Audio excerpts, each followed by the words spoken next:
আৰু যেনেকৈ আমি আগতে ভাবি আছিলোঁ যে কোকৰাঝাৰৰ বিধানসভা মানে খুব ভালে হ'ব, কিন্তু আজি বিধানসভা হৈ যোৱাৰ পিছত আৰু বেছি ভাল লাগিল। কাৰণ এই বিধানসভাৰ মজিয়াত গভৰ্ণৰ ডাঙৰীয়াই নিজৰ ভাষণটো ৰাখিলে। তাত চৰকাৰৰ বিভিন্ন পৰিকল্পনা আৰু পৰিকল্পনাৰ আধাৰত বিভিন্ন লোৱা কাৰ্যসূচী আৰু আঁচনিবিলাক মানে আজি অৱগত কৰিলে।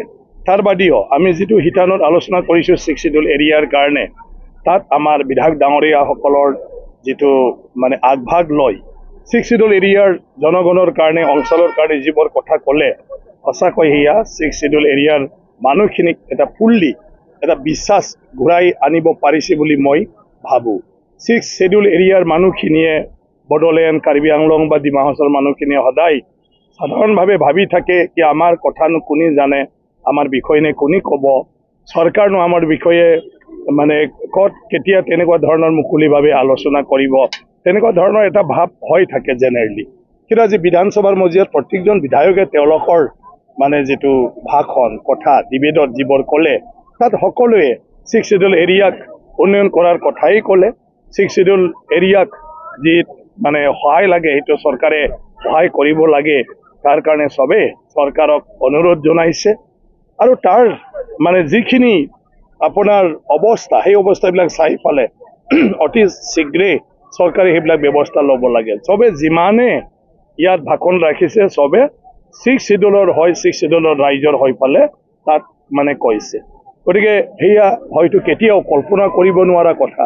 মুখ্যমন্ত্ৰী ডাঙৰীয়া তেখেতৰ ভাষণত আজি বহুখিনি কথা ক'লে, যিবোৰ তেওঁ উদ্যোগ লৈ আছে, যিখিনি কাম কৰি আছে, তাৰ বাদেও পৰিকল্পনাৰ আধাৰত কি কি ধৰণৰ মানে আঁচনি ল'ব মানে 6 শিডিউল এৰিয়াত, সেইটোও তেখেতে ক'লে।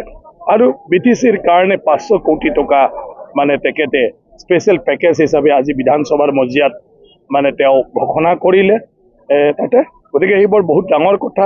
ভূটান আৰু মানে BTCৰ মানে বৰ্ডাৰত, ভূটান এৰিয়াত যিটো মাইণ্ডফুল মানে কি কয় মাইণ্ড মানে পিচ যি এটা চিটি তাত হ'বলৈ গৈ আছে, সেইটোৰ ক্ষেত্ৰত ভূটানৰ ৰজাৰ লগত তেওঁ কথা পতাৰ পিছত সেই অঞ্চল উন্নয়নৰ ক্ষেত্ৰত উদ্যোগ লোৱাৰ কথা আজি সদনত ক'লে। গতিকে সেয়া 6 শিডিউল এৰিয়াৰ কাৰণে বহুত ডাঙৰ কথা।